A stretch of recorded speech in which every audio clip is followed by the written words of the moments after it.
La Guinée entend renouer avec le contrôle technique automobile. L'arrêt de l'opération remonte à 2004 selon les sources officielles.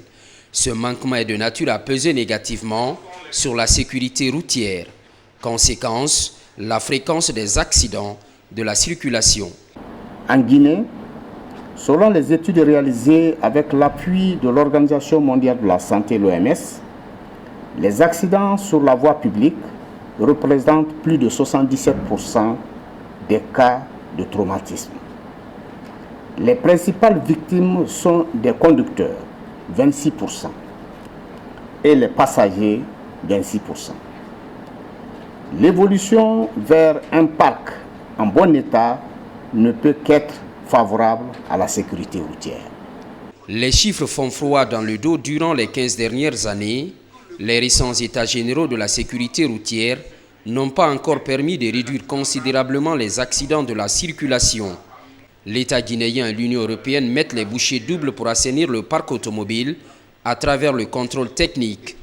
Pendant ce temps, la construction d'un nouveau centre national d'environnement et d'automobile demeure une priorité. Je me réjouis qu'à la faveur du PAST, financé par l'Union européenne, le ministre des Transports ait décidé de relancer le contrôle technique automobile en Guinée.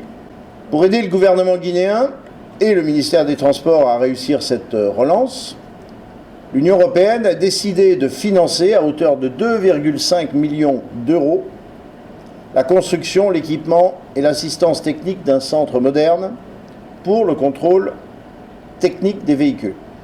Pour l'exploitation du futur Centre national d'environnement et d'automobile, le département du transport avait lancé un appel d'offres international.